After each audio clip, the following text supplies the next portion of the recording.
Hello, Cubs fans, and welcome to a brand new edition of Cubs on Tap.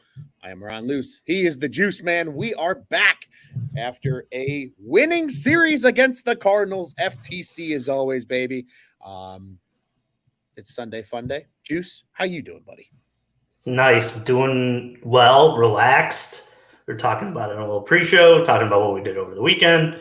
I watched a lot of Cubs baseball. I watched a lot of minor league baseball, which was nice. So I got a few things to report on regarding South Bend and what's happened at South. We love to hear that. Absolutely love to hear that. A little South Bend update from the Juice Man himself. As Juice fixes through his technical difficulties here, I'm chilling. As Juice mentioned, we talked a little bit about our weekends before the show. Things were going well. It was a nice weekend. It was a very nice weekend indeed. So this is a beautiful, beautiful, beautiful show to be on. And while hopefully Juice comes back to us via the technology gods here, we're talking about a pair of wins, ladies and gentlemen. If you haven't caught the last show, our boy Juice over here and Joey were able to go live following Friday's win, a rare Friday episode from us, which was really cool to listen to. And the guys did an absolutely incredible job over the course of the whole day. Be sure to check that out again over at ontapsportsnet.com or wherever it is you listen to your podcast, or right here on the YouTube channel. And if you're not already, be sure to subscribe. Hit the little bell button. You know the drill. Make sure you are always listening to the Cubbies. He's back. Let's do this, Juice. Let's talk about it. 2 more wins since you and Joey were live. Cubs come back yesterday against the Cardinals on Saturday. A bullpen day. Obviously, the weird news of Fulmer starting that game. Cubs ultimately win it 8-6. Big offensive days from guys like Seiya Suzuki, Cody Bellinger, even freshly returned Dansby Swanson, Ian Happ. I mean, everybody hit in Saturday's win. And then today, we were talking about a little bit before the show, Juice. Only 7 hits as a team, but 7 runs, another W. Tyone looked incredible. Lots of good things to talk about, Juice. You know the drill. I'm waiting for a Juice monologue here of how these last 2 games went, buddy. The mic is yours. How you feeling about the Cubs right now? I'm feeling pretty good. I still am optimistic and pessimistic about what could happen regarding these next couple games. This is a team that's been up and down all season. Seems like every time we take forward, steps back. And then we're sitting on one of these shows looking at each other going, what's the problem with this team? And you know what? This weekend was exactly the reason why the Cubs can be a good baseball. And it's because when they are healthy and when the roster is put together with all pieces on the field, Dansby Swanson, Cody Bellinger,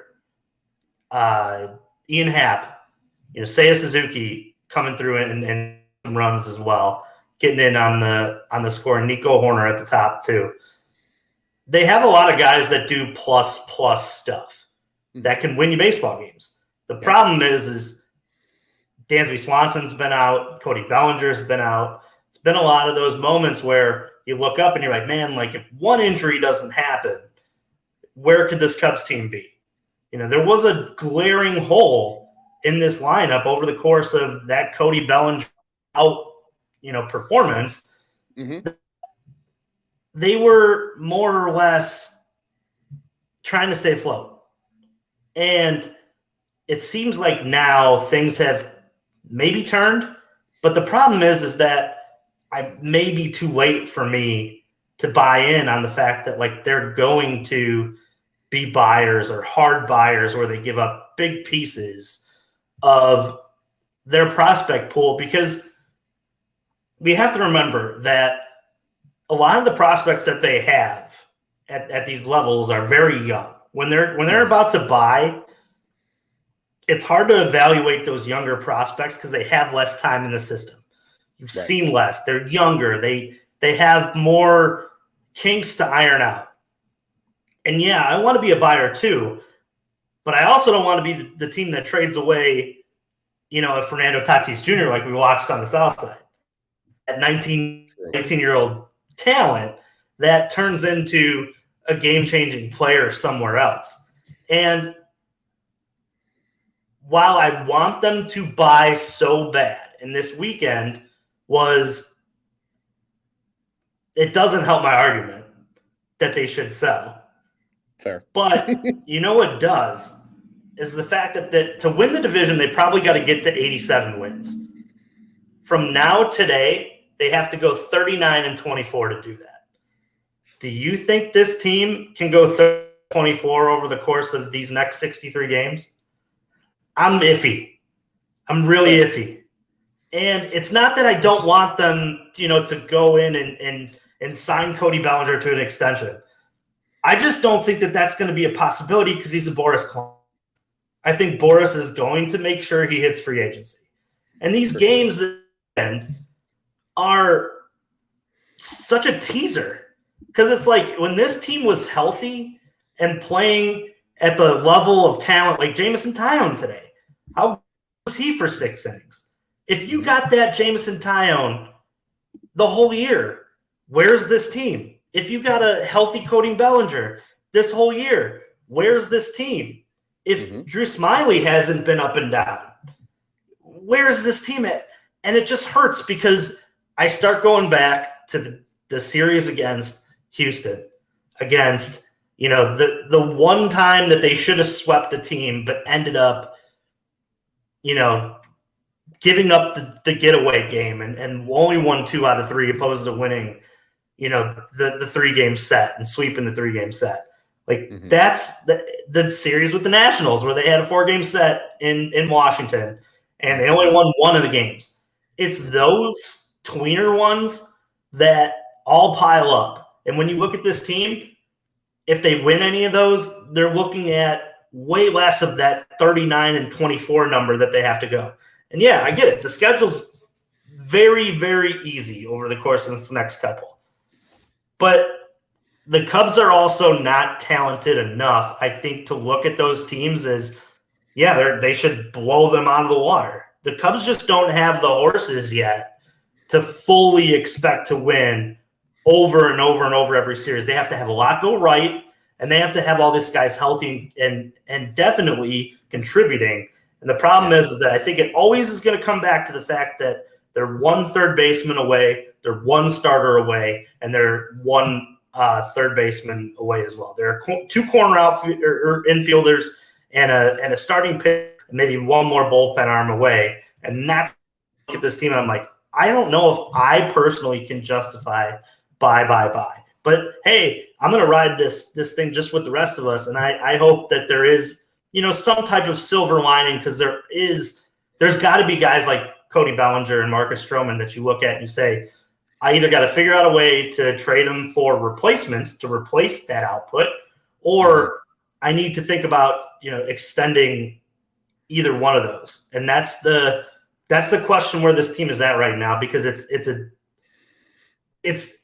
that they're going up this mountain right now, right? And they're halfway there. And one move can bring you here, and one move can bring you here. And it's going to be on Jed to figure out, hey, I got to figure out how to get, more talent in this locker room. And the same guys are contributing back at the right number thing too. Yeah. And Juice, I think this weekend kind of shows that too, right? Because this weekend you saw a productive version of both Ian Happ and Seiya Suzuki, who are, again, guys, earlier last week, I called out and said, like, they need more from these guys if they're not going to be hard sellers at the trade deadline. Plain and simple. There's 17 and starting next year, $20 million respectively between the two. Like, you got to get your shit done as guys that are expected to carry in this lineup. Obviously, Belly's been scorched earth right now in terms of what he's doing. Swanson looks good and healthy, though, in the last 2 games coming back. Two hit games over the course of this weekend from Mr. Dansby with the luscious flow. God, I missed that flow at shortstop. You saw what, like you said, this lineup can be at its peak. How long can they ride that peak? Because I agree with you. It has been a roller coaster season. I feel like I've said it over and over again. I feel like a broken record. This is the most confusing Chicago Cubs baseball season of my entire life. Plain and simple. Like, it is the most confusing. I think the only one that might have been even remotely as confusing or slightly confusing was maybe 2020, because I think a lot of people had a lot of questions about that team entering the season. 2015 2004 too. Coming off Fair. 03, and they added a bunch, and they were like Yes. And you had five deep with that aces in dynamite their rotation. Yeah. Yeah, Fair. that was a weird one too. Yeah. And so, like, I mean, that just goes to show, though, that's almost 20 years that this is the weirdest Cubs baseball season we've seen in a long time. I agree with you, Juice. And let's get to a couple of the comments here because we're going to work them into our dialogue here. We got 3 wins. The agreement on bye. Scott says bye. Andrew, we appreciate you listening live with us. Scott doubling down, saying the Cubs at the Sox and the shitbag Cards again. Brewers and Reds play each other, and then the Braves and Dodgers respectively. You got the Chicago Dubbies. As Jeremiah says, got to help the bullpen, something exactly that you mentioned too. Apparently, Wilson Contreras is in the trading block. A lot going on in the comments section. And for those listening on Twitter, if you want to be a part of the comments, go check us out over on the YouTube or on Facebook if you still use that app. I don't think a lot of people do. So go over to the YouTube, subscribe there, hit the little bell button. You know the drill. Nonetheless, Juice, I agree with you. I don't know if they have the horses to truly win this division. Obviously, a lot of things need to go right for them in terms of with the Reds and then with the Brewers. You got a very important series with the Reds the week of the trade deadline. It's 4 at Wrigley. That's going to be a massive series. I'll be there at game 1 on that Monday night. That's going to be a hell of a series. The angst in the ballpark is going to be at another level. And Juice, it's to kind of echo again what you said, but I'm going to take it a little step differently. In my little caption here, I say I'm anxious. I'm anxious because just like you, Juice, I don't know what this team's going to do at the deadline. Because they're playing well enough right now where if you hard sell, the rioters are at the door the next day. If that ends up being the case, I think for a lot of people, I think in the general fan base, you've got probably not enough, like you said, to truly be hard buyers. I could see a world where you soft buy, where you maybe sell a piece and buy a piece, and it's kind of a wash. And you maybe just try to change the energy. You know what I mean? Like you see those trades all the time where it's like hey, maybe change of scenery trade. Kind of feels like the Jake Arrieta trade. I think that's a good way to put it. That season that was a soft buy on the Arrieta Stroke move. It was, hey, let's see if these guys get a change of scenery and what happens. I'm at the point now, Juice, where based on how they're playing, I'm looking for a soft sell at this point. And I told you kind of before, right? Like I would be okay with them staying pat. I know a lot of people probably don't like that, but at least seeing what you have with this team and kind of your point, right? Jed needs to know what pieces of this team he's taking the next season and then tinkering by adding in maybe some prospects they believe might be ready, or at least at some point in the season, maybe you're just signing replacement level guys, at least for the time being. So early in the year, you can get through, but PCA's coming and taking a spot. Somebody else major's coming and taking a spot. But I would be okay with the soft sell. That's really where I'm leaning. But I'm anxious because I don't know what Jed's going to do. I don't know if he's going to soft sell. I think there's a world where it's okay if you capitalize on the value of a Julian Merriweather and you move him for maybe a, AA prospect that, again, kind of a change of scenery guy who's got high upside, but maybe he needs some fixing, right? I could see a world where if they get a dynamite offer for a Marcus Stroman, a trade you mentioned, like with the Blue Jays on Friday's show, which again, to those listening, if you have not listened to Friday's show yet, listen here on the YouTube. That'll be posted via podcast as well later this evening. I would be okay with a Marcus Stroman trade, especially if you and I talked about a little pre-show. You get an MLB ready level player that you slot in, and then you get a little bit extra with it that you build for the future. I agree with you. They're not going to extend Cody in season, but if he's Cubs property at the end of the year, you're first at the table. And I think he's played to the point where he's young enough and you don't got to give up anything other than dollars. He's a guy that you can build around and still plenty of money to spend. You noted it on Friday's show. But Juice, I am anxious. I am anxious because, like you said, this team is playing to the potential. You mentioned Jameson Taillon. You said his last 3 starts, a $1.87 ERA, correct? Was that around that? Yeah. Even in just the month of July, Juice, which is 4 starts, he got rocked a little bit versus Cleveland, gave up 4 earned in that one. but he's gone 5-8, 5 2/3, 5 2/3, 2-0, 4 starts, 2.96 ERA, just 8 earned runs over that stretch. Obviously, 4 of them coming in one game, 20 strikeouts, just 4 walks. He's been dialed in. He looks like a $17 million a year pitcher now. Like, you start to ask yourself, like, do we really have 4 legit pitchers, even if Smiley is struggling? Because then maybe Smiley becomes the replacement level guy. Maybe you move Smiley at the deadline, and that opens up a spot for Ben Brown to get a tryout. Soft sell. Still let some of these prospects show, because worst case scenario, they develop with the rest of the team. Best case scenario, maybe you catch a little bit of fire in the bottle. Maybe you do go and win the division. And maybe because you're not quite a World Series contender yet, but you build that momentum for next year. It's Pandora's box right now, Juice. But I'm anxious because I really don't know what this team's going to do. I don't either, except for with Cody Bellinger. Because I feel like just because of his agent, I feel like there's no shot he gets signed in season. Agreed. And if you know that already, and you're not going to win this, or if Jed thinks that they can't win this division, they can't go the 39-24. You have to trade him. There's no ifs, ands, or buts, because you can't just let him walk out the door for nothing. I mean, he very much may be the best hitter on the market this year, and that drives a premium, regardless if it's an expiring contract or what, because there's plenty of teams out there that are going to look, hey, I'm that piece away from winning a World Series. I don't care about anything else in the system. And then they get then you get a couple teams who are in that. That's the whole. We talked about this last year at the trade deadline. Playing teams off of other teams, being like, hey, and we did this during the Bears on tap stuff too, when the Bears had the number 1 pick. It's hey, the Orioles are calling. They're offering this prospect and this prospect. I'm going to pull the trigger. And then you get the Toronto Blue Jays in the conversation of, I can't let the Blue Jays or the Orioles run away with the division. I'll give you this. And then you start upbidding. And then you start, developing a prospect package that I think for Jed is going to be really tough to sell, or to sell on not selling. So, Ron, what if I propose this to you? What if they traded Cody Bellinger, but they did not trade Marcus Stroman? The minute that they didn't trade Marcus Stroman, they extended him for 4 years.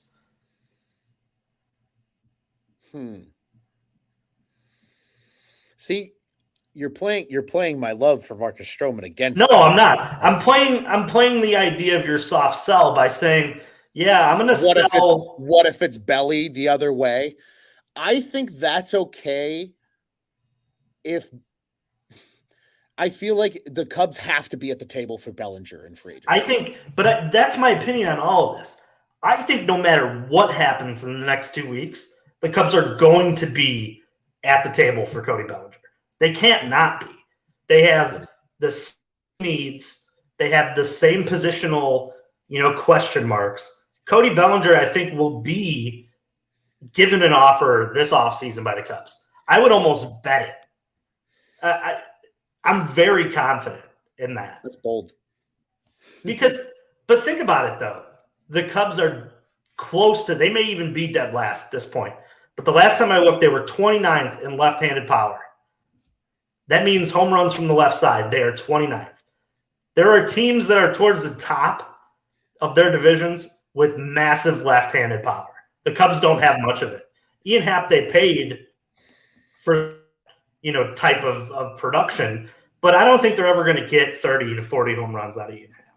You'll probably get 25 to 20. You'll get a very good left fielder that, plays plus defense, does a lot of other things well. That's okay.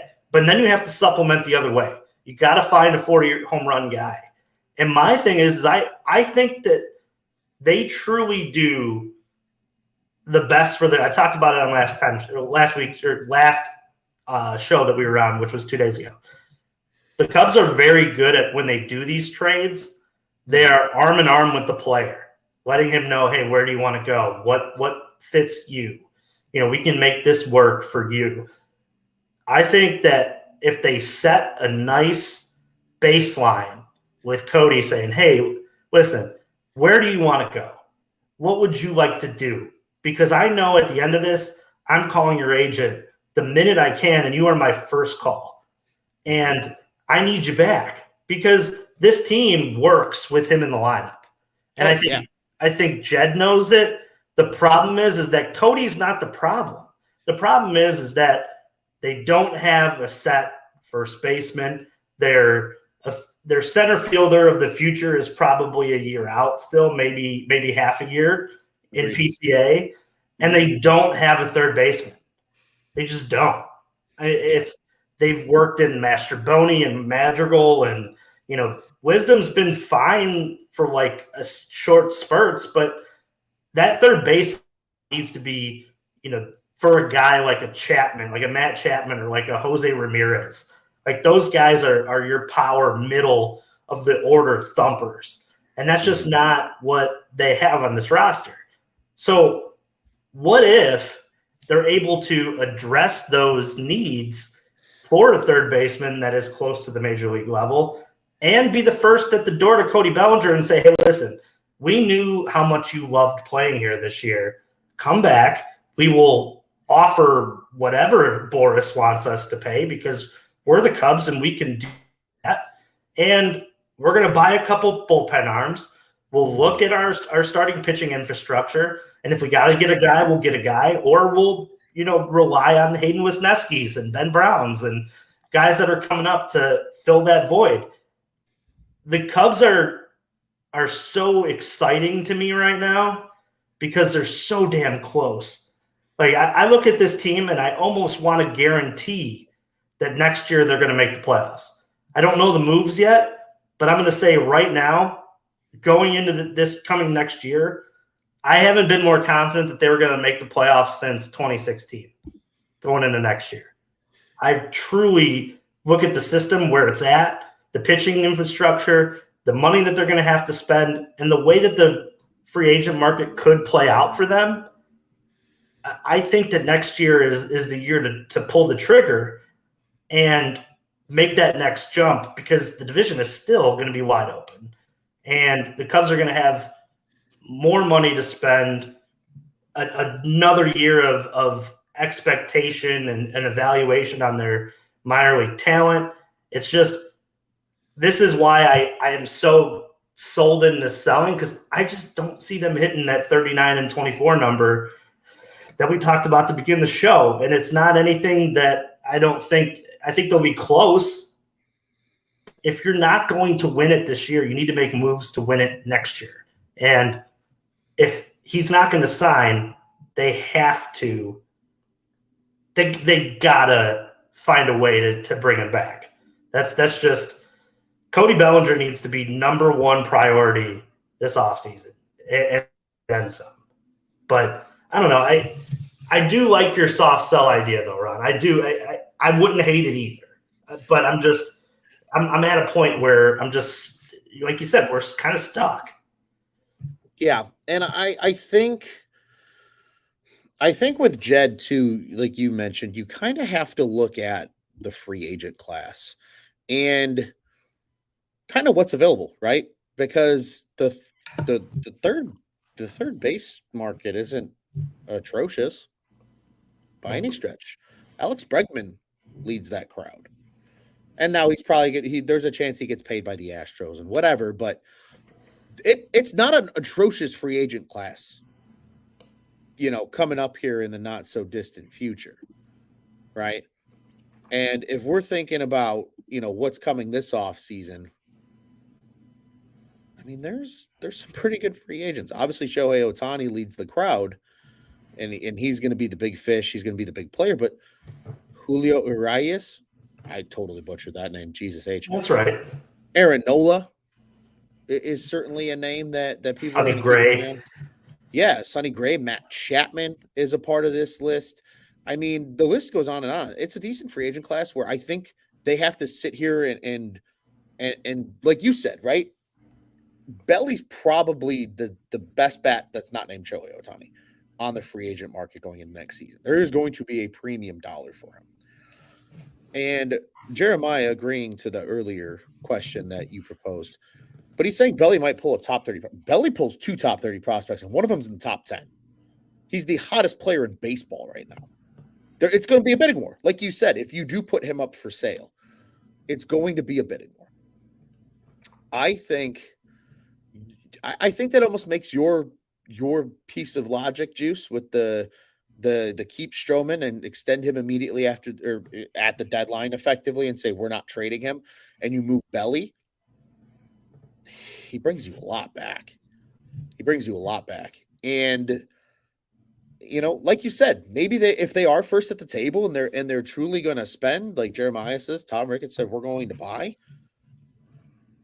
I mean, it's going to be really, really interesting to just kind of see like where they can go with this, because like you said, Juice, there is a world where if Jed pulls pulls the levers right and plays his cards right, this could be one of those like franchise altering off seasons. You know what I mean? Between the deadline and then what's to come in free agency. It really could be. This team could be bananas next. Could you imagine the biggest come out of left field moment? And I'm hyping myself up, and I'm probably going to hype up everybody else, and I really apologize. But what if they say we're going to be big spenders? We'll extend Stroh. We're going to trade Belly for some real MLB-ready talent.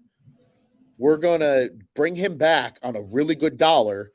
Oh, and we're also going to be bringing in like a Shohei Ohtani or like Aaron Nola, like another legitimate free agent. Obviously, Shohei would be bonkers, but a guy like even Aaron Nola would be huge. I mean, he's been one of the 2 aces for that Phillies team now for the last, 5+ years. I remember watching him pitch in Clearwater when he was in A-ball.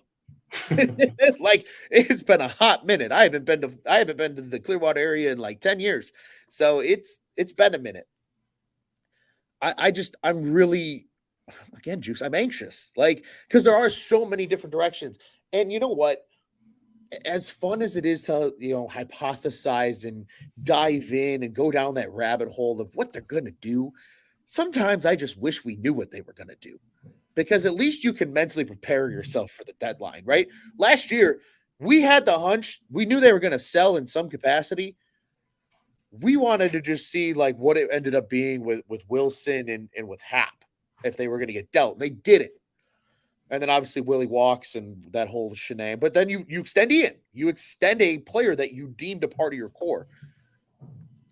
That's why it almost, again, I hate it, because like I feel like last year set up this year, if that makes sense.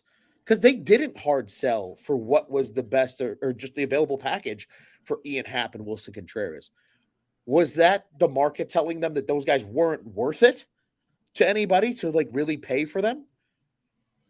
Or was that Jed really being like, hey, we're content if a dynamite offer comes on the table, but otherwise we're going to keep our talent. We're going to find a way to keep them around. I don't know. And it's that's almost giving me this like insecurity of like, well, what if he does it again? Or what if he doesn't do it again? I don't know what he's going to do, because Jed's just going to sneak up from behind me and right in the back and just deal with whatever the outcome is, because I don't know what it's going to be, Juice. I don't know. It's sad too. I don't think we're going to know fully until after these next 6 games. Yeah. Because let's say they go 5 and they win 5 out of the 6. and what? It's crazy to think that's even a potential reality. Like, I don't think that sounds super far-fetched the way they've played the last, Really not. The White Sox are a dumpster fire. The Cardinals look to be that. They're injured. I just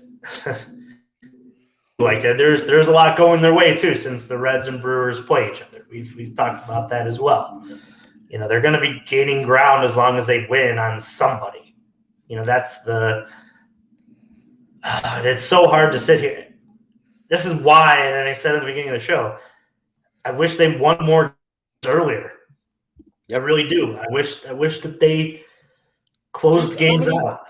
How many games did you and I talk about in the month of May? And we said, write this one down. This is one you're going to be kicking yourself in the ass with, both at the deadline and at the end of the season.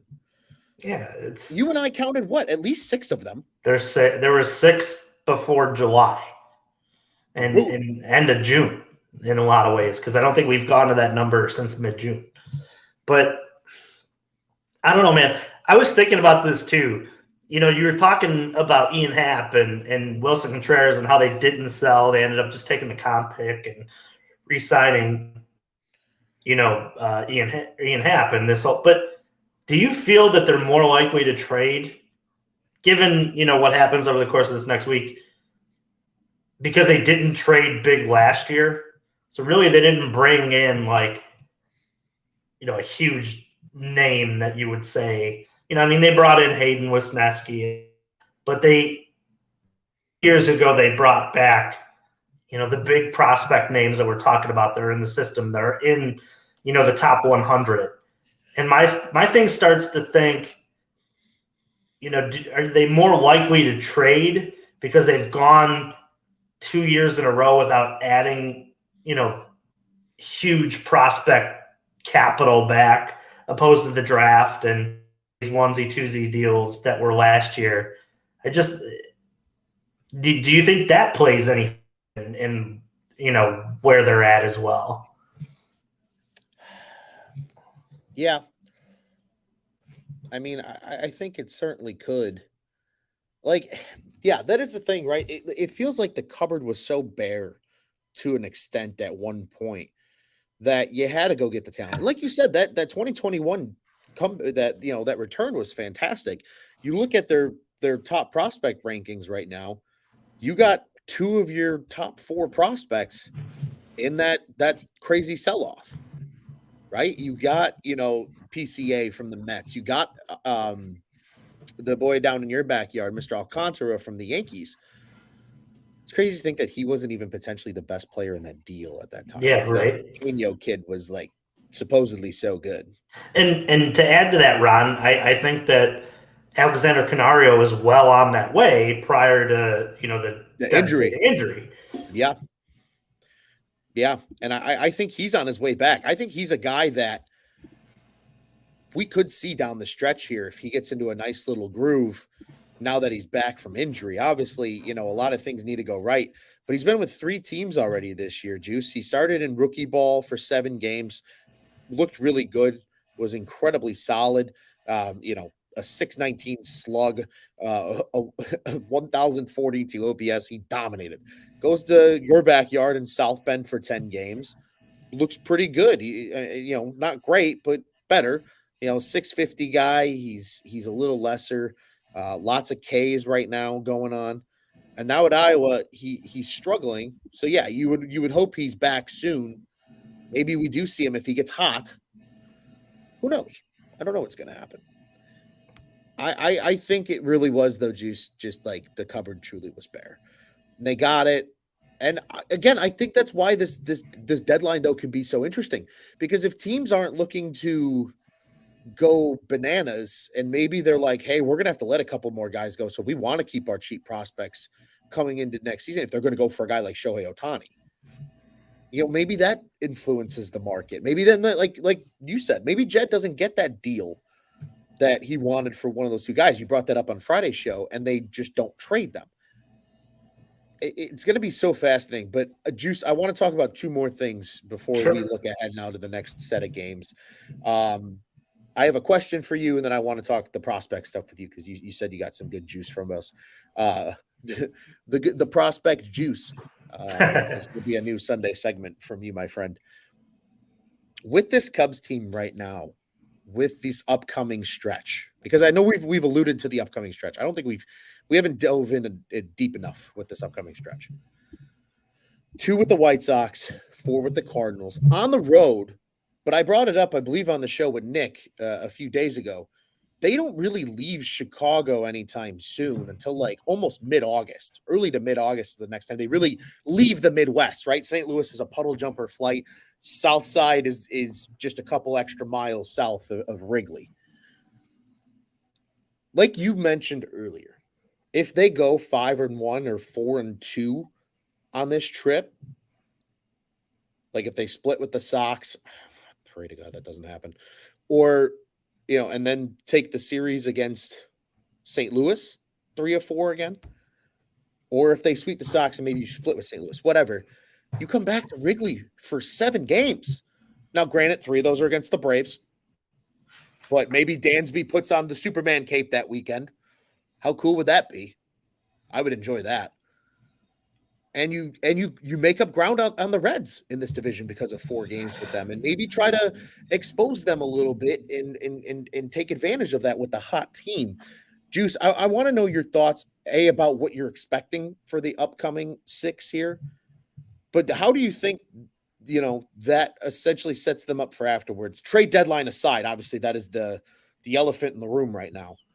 Just from like maybe they're kind of in this thing if they play well. Talk to me here. How important are the next 6, and how does that set them up then for the stretch into mid-August? It's extremely important. We were talking about that 39-24 number. You win 5 out of 6 of them. You're talking about over the course of the next, run of games, you got to go 30, be 34 and 23? 24. Or 24? Yeah. 23? That's doable. You can go 11 over in this schedule. I think it's make or break. I really do. I think they have to win 5 of 6 at least. You got to win at least 5 of 6. 4-2 almost feels like that's not enough.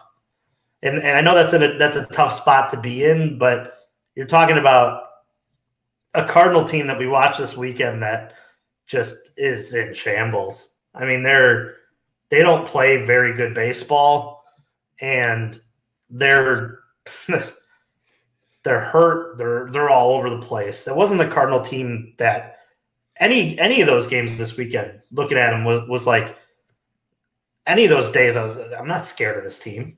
I didn't feel scared the whole time. And then you're playing a White Sox team that, I flipped over to the end of that game after the Cubs just to, catch a little bit, do a little bit of scouting prior to doing the show. And I told it to you offline that it seemed like every ball in play was an adventure for them on that side of it. Yeah. Which, hey, and then Jack just put it in there. It's the Cardinals.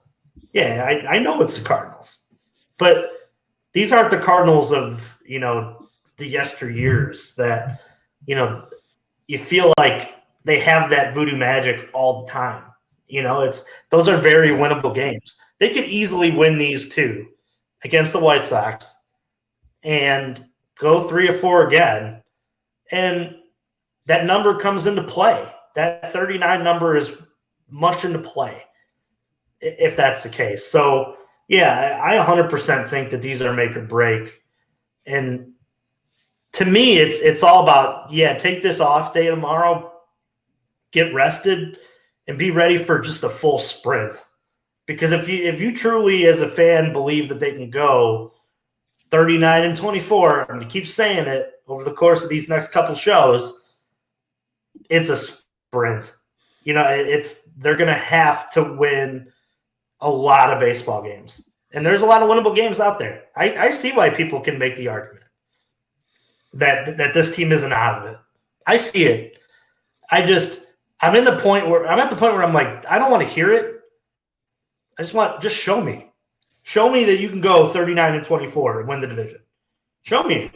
Because if we truly think they're capable of doing that, they win 5 of 6, it's all going to take care of itself. The Cubs are going to find themselves, if they're over 500, in a point where they're probably not going to be able to sell. Like you said, it's just an example, a known thing that if you're above 500, you try not to sell. And you're in it at that point. And that's why Jed talked about on all these radio shows and all these different appearances, we need to win baseball games. We need to get close to the division. We need to get close to 500. Because I think in his heart of hearts, he knows the team's very talented.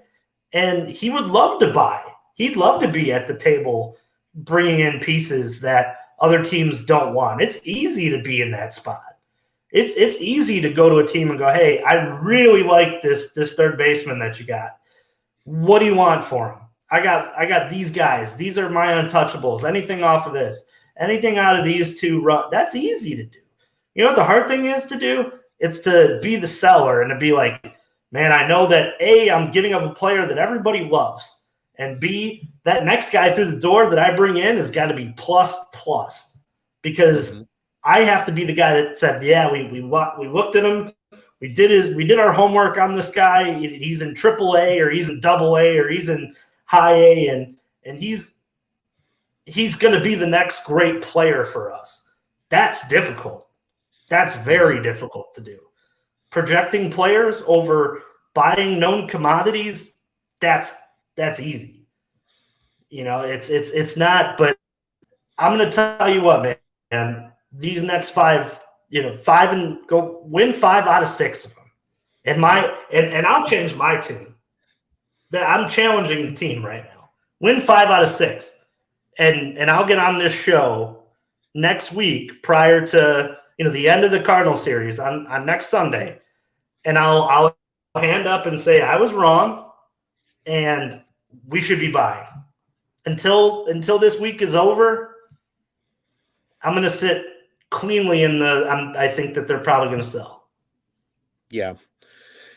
I mean, and like Jack said here, this week's going to be crazy. A week from now, yeah, we're 100% going to be talking about it because I agree with you, Juice. I think this does really make or break their season. But you got to go win 5 of 6. Like, let's do it. Come on, 5 of 6. I feel like this team can do it. You got Bellinger riding the hot hand right now. Dansby looks motivated. Dansby knows this team's not far away. We got Jack here in the comments, and I kind of have to agree with him. I says, honestly, I think the Cubs are the best team in the division. Talent-wise, yeah, I think they are. I think the only team that even measures up to them is Milwaukee, but I still think the Cubs have the edge in terms of some of the guys that they have. They need to do so good in these next 6. Go win 6 of them. Go do something really stupid. Like this, like you said, Juice, I think the entire city changes their tune if they go win all 6 of them somehow. And even 5 of 6. I think 90% of the city changes their tune a little bit. 2 big starts coming up with Hendricks and Stroh. Scott's already calling 2-0. I mean, it's going to be really, really interesting here, Juice. So I'm right there with you. It's do or die. This stretch really will be the definition of the season. Yes. They were just short. They had the ability, but they were just short and they ripped it apart. Or they caught heat at the right time and they tried to ride it. And it was Mr. Scott here. He says after the National Series, he says 8-2 and the Cubs would go for it. Speaking of the Nationals, when they won the World Series in 2019, they started out abysmal too. And they caught fire at the right time. Now, again, I'm not going to be like, oh, the Cubs are going to do it. They're going to win it all. I would revisit this clip in a handful of months and shit bricks if that were the case. But like you really sit here and say, other teams have done it. Why not them? Juice, I want to get also now to the prospects. We will be talking plenty about the weight of these next 6 here. We'll be back again with you on Tuesday following that Sox game. But make sure to listen to our friends over at the Dingers. They'll be live tomorrow night here at about 8:00 on the old YouTube. Be sure to join their conversation, and they're probably going to be talking very similarly about what we talked about tonight, but incredible opinions and analysis from those guys. Be sure to tune in. Juice, I want a prospect update. I know I need the prospect juice, so I'm ready. I'm going to sit back, and the floor is yours, my guy. Yeah, so I've gotten the opportunity to watch Kevin Alcantara for a good run of the season, and he wows me more and more as I watch, man. The kid is adding crazy muscle. I mean, he's easily 20 pounds heavier to about a year and a half ago prior to, when he started the Cubs, kind of run here in the system. He's been unbelievable. He's got such raw talent. And if they can mold him into something, I saw too, like, Keith Law is higher on Kevin Alcantara than he is Pete Crow Armstrong, which that kind of puts it into, a little bit of a perspective of how a lot of these beat writers and guys that, are finally getting to him are starting to realize like how good he is. Yeah, he is that good. But the name that I want everybody to start to become familiar with is Michael Arias. I got a chance to watch him pitch yesterday night. And I don't think I've watched a lot of Cubs prospects pitching wise come through and pitch at South Bend. But Michael Arias was like nothing I'd ever watched before. I mean, he was unbelievable. And you're talking about guys like Jordan Wicks who come through here. Right now, Cade Horton's here. There's been a lot of great names that have passed through. And Michael Arias, man, like he had 7 strikeouts at the end of the third.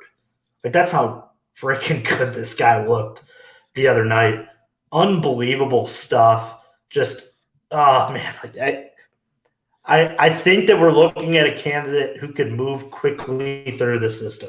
And that's the nicest way of saying he's really, really, really fucking good. Yeah, right. Like, excuse my French on that, but no, I want people to start YouTubing and Googling and making Michael Arias like appointment television because he is gonna be something. He's gonna be a thing.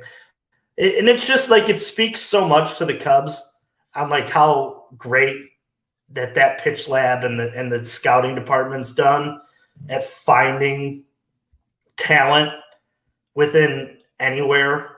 I mean, he's got it, man. And if you haven't heard about him, haven't watched any of his highlights yet, catch him because he's going to be really, really good. Yeah. I mean, he's put up some spectacular strikeout numbers in very limited time in action because obviously very rarely do prospects go long-term depth, especially when they're young, like Arias. I mean, he's only, 21 years old, a youngster, got called up just earlier this month from Myrtle Beach. Yeah, absolutely. He's been lighting the show on fire. Juice, I'm glad you've got to watch him, a guy that you're going to be banging the drum for, and we get to revisit that in a little bit in the future. It'll be cool to see. But I agree with you, man. In terms of Kevin Alcantara, he's a 780 OPS. I feel like the numbers don't suggest like what he can do. Everything I've seen and read and tried to experience with my own eyes, he's just a physical freak.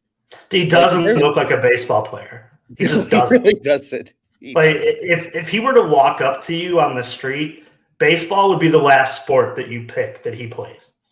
You'd pick like track, football, basketball. Like he's a freak, man. I mean, we're talking too about like, PCA was just ridiculous in center field out here. I'm not comparing them to defensively because Kevin's not there. But Kevin is the leader of that outfield, and he screams in back to all of his guys on which way that the ball is going off the bat. I mean, he's learning, and I think Kevin's going to be, man, if he's got that raw power. If he keeps adding weight, you're looking at a 40 home run guy for sure, and can swipe bags. He's fast too. I mean, that 6'6" frame is like he takes 5 steps and he's halfway to second base. He's quick, man. I watched him score from first early on in the season, and I didn't expect him to be that quick. But he's like, how they talked about Bo Jackson, and when Bo Jackson ran, it didn't seem like he was running, almost like he was jogging. Like that's Kevin Alcantara. Like it almost doesn't seem like he's running fast, but he's flying.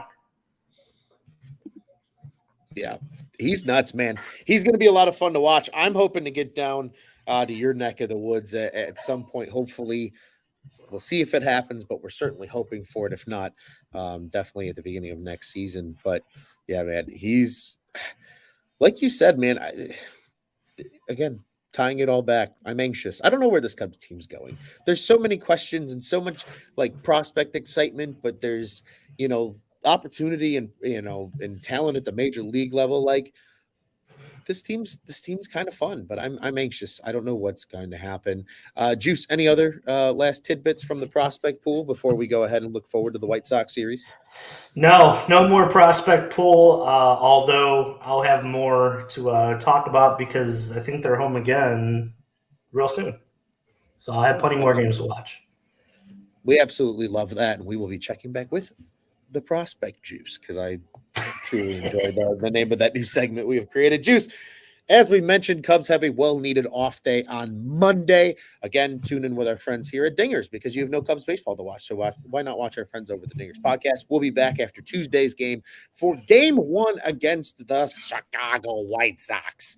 It's a 2-game set on the South Side. The first part of the Crosstown Classic. It will be a 7:10 start over at the G Spot on the South Side. Kyle Hendricks versus Michael Kopech as the duel on Tuesday. Juice. One game at a time. We need 6 of them. What do the Cubs need to do to get win number 1? Put the ball in play. 100%. Something I talked about already. Earlier on in the show, the White Sox looks like they were having a hard time fielding the ball and throwing it around. Put the ball in play. Make them play defense. Pitch well. Run the bases. Do everything that you need to do to win. And then those clutch moments when you need to get a hit. And all things will start to snowball. And then when you look up at the end of the week, hopefully it's a 5-1, road game or road trip per se. And you can come back and look at the deadline in a different light against the Reds team that you're chasing. So yeah, put the ball in play, pitch, run the bases, do all the little things that help you win a baseball game because it seems like the White Sox don't do that, and they're going to try to give you every opportunity to take that baseball game. They're at a point where they know they're selling. Their season is kind of pretty much down the toilet at this point. So don't give them any reason to think that they're winning 2 baseball games against you. Come out, score early, pitch well, take care of business, and you'll look up after these 2 games and you'll be 2-0, and that Cardinal series in St. Louis becomes huge. That's what you want. If you can take care of business, on Tuesday and Wednesday, then the weekend is appointment television for your fan base and for the baseball world in general at that point, because you've pretty much jumped yourself back into the race at that point, and you have a lot more eyes on you after that. So take care of this is what they say when there's winnable baseball games out there, you got to win them, and there are 6 winnable games here. Go win them and make the front office do something that they don't want to do in some ways. I'm sure, not that they don't want to do, but tip them back towards the buying side of it, and we'll be happier as Cub fans here. I'd love to look up at the end of the season and see the playoffs. There's nothing more than that, but it all starts with Tuesday. That it does. Juice, do you remember at the beginning of the season? This one's for the boys over at Sox on Tap, by the way. Brian, if you're doing any clipping, this one's for you, buddy, to send to our friends over at Sox on Tap. Remember at the beginning of the season when Pedro Grifol came up with the term "just flush it" as a way of just saying, we had a bad game. It's okay, guys. Yeah. Just flush it. Well, let me tell you something, Juice. He lied to all the reporters. It wasn't just flush it to a single game. No, he meant just flush it to the entire season because he was indicating that this group would be sellers at the deadline. We actually had a comment earlier from our friend Jack saying, or pardon me, it was from Scott, saying trade for Jake Berger and Josh Naylor, question mark, because of our first and third conversation. They are selling, as you mentioned, Juice. But I'll tell you what, man, Kyle Hendricks needs to do 2 things. Obviously, just continue pitching the way he's pitched and stay the hell away from Luis Robert. Luis Robert has absolutely crushed him in their times seeing each other over the course of the last few years. Just get a W. We need a dub. We need a dub bad. Hendricks, I would love to see 6 out of him, a consistent 6 from Kyle. The offense shows up. In case you didn't know, that ballpark's engineered to have the wind always blowing out. So home runs are meant to be hit in that ballpark. I hope the Cubs tee off. I hope Bellinger just keeps losing his mind. Dansby gets hot. All that good stuff. It all starts with that one. And then I'm hoping to be in attendance for Wednesday. Fun fact. Juice. Nice. Because one Marcus Stroman, I need to go just in case. For my own soul, you're right. my own sake. So I will hopefully be there in attendance. Going to figure that all out tomorrow. And that'll be a good one to see. And especially after a win. And I hope they do that on Tuesday, because then it makes Wednesday feel a hell of a lot more optimistic and fun. Although good chance he would pitch again, right? Before the deadline? The 31st? Would he pitch on the 31st? He would. But if they're going to trade him, they would probably spot start somebody. So it's not guaranteed. Yeah, that's true. Is his last game. It could be his last game. I'm just saying that would be his spot in the rotation. Well, I will be there on the 31st. So if he's still a Cub on the 31st and pitches, I will get to see the last one at Wrigley. And I will laugh at everybody that thought they were at the last one over the weekend at Wrigley before he gets traded. I'll be there and laughing and wahahaha. Scott says, go to both. Ron's revenge game. I would love to. I don't think I'll be able to. But it is Southside Ron's revenge game. I'm back. I'm there in Cubby Blue. I can't wait. And none of our Sox on Tap friends will be there because they think they're too cool to, come to the ballpark when the old Cubbies are playing. It's a shame. It's a real shame, Juice. Any final thoughts, buddy, before we start to close this Sunday Fun Day down? Yeah, actually, my best stat of the night. I was just looking at Pacoda, and they have a percentage for what the Cubs, where they sit at right now, the percentage to win the division, 4.8%, according to Pacoda, that they'll win the division. So take that what you will. That'll change as they win more baseball games. My suggestion, Cub fans, Cubs in general, do the impossible. If they say you can't do it, take that 4.8 and be the 4.8. Be the 4.8. No, I love it. You're on point, man. Just go prove them wrong. Play good baseball. Just shove it down the Sox throat. Let's have fun with it. And then you got the Cardinals. You got 2 rivalry series back to back.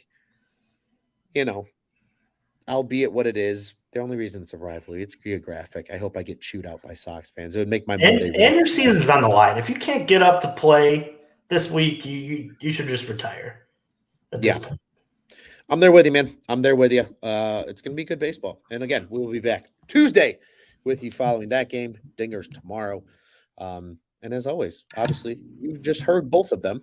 We are one of 2 Cubs podcasts here at the On Tap Sports Network covering the Chicago Cubs. Our friends over at Dingers are live tomorrow night. Be sure to tune in with them. Be sure to follow them as well at Dinger Cubs, Twitter and Instagram. Looking forward to that show. I'm hoping I'll be able to tune in for a little bit and see what's going on with the Dingers boys. We're back Tuesday. And be sure to be following us as well at Cubbies on Tap, Cubbies. You know the drill. Loose on tap, juice on tap, loose on tap, juice on tap. Crack them, lock them, and hashtag where's Joey? Fuck them. Be sure to follow those knuckleheads too. At Joey Knows Nothing, at Nick_on tap, at Teddy Freddy 270. You know the drill. Bulls, Bears, Blackhawks. We're looking forward to it. Bulls. I don't know what's going on with Bulls. It's going to be an interesting season for them. And the Bears. I hope it's good. Otherwise, my fall is going to be disastrous if it's not.